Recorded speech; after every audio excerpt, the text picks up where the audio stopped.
Les textes liturgiques du dimanche 8 décembre 2024. Première lecture. Dieu va déployer ta splendeur, Baruch 5, 1 à 9.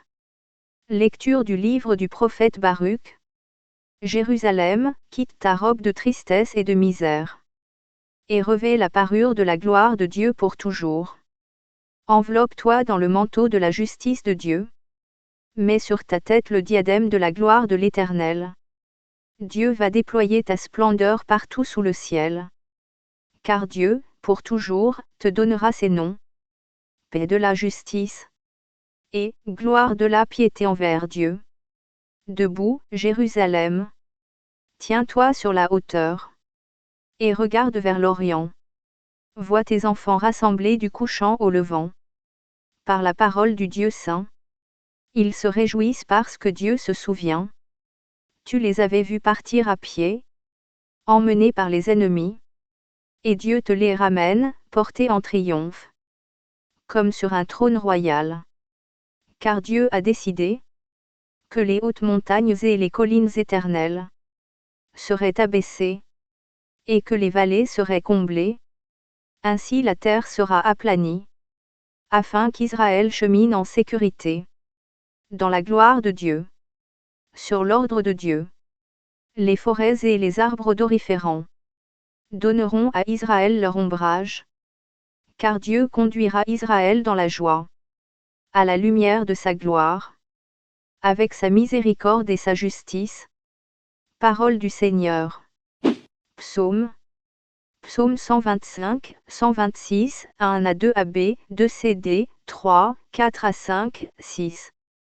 Quand le Seigneur ramena les captifs à Sion, nous étions comme en rêve. Alors notre bouche était pleine de rire. Nous poussions des cris de joie.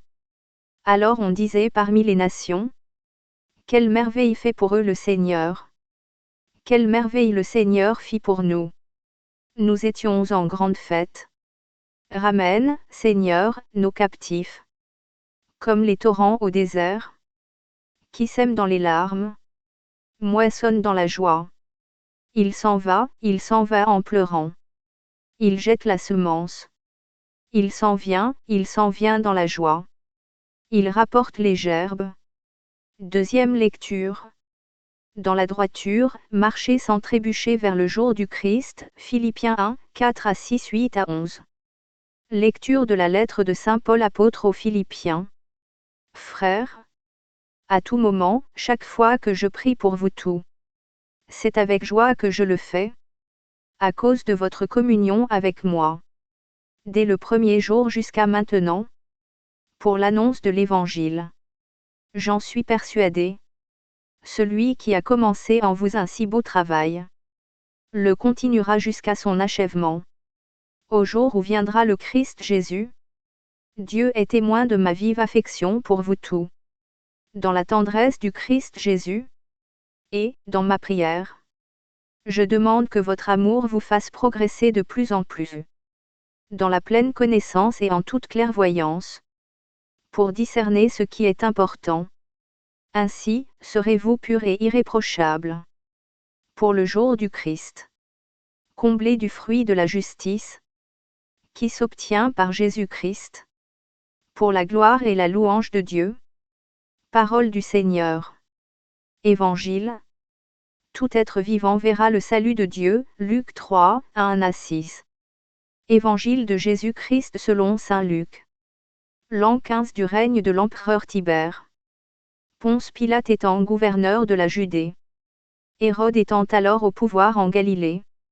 Son frère Philippe dans le pays d'Ithurée et de Traconitide. Lysania en Abilène. Les grands prêtres étant Reine et Saïphe. La parole de Dieu fut adressée dans le désert. À Jean, le fils de Zacharie. Il parcourut toute la région du Jourdain, en proclamant un baptême de conversion, pour le pardon des péchés, comme il est écrit dans le livre des oracles d'Isaïe, le prophète. Voix de celui qui crie dans le désert. Préparez le chemin du Seigneur. Rendez droits ses sentiers. Tout ravin sera comblé. Toute montagne et toute colline seront abaissées. Les passages tortueux deviendront droits. Les chemins rocailleux seront aplanis. Et tout être vivant verra le salut de Dieu. Acclamons la parole de Dieu.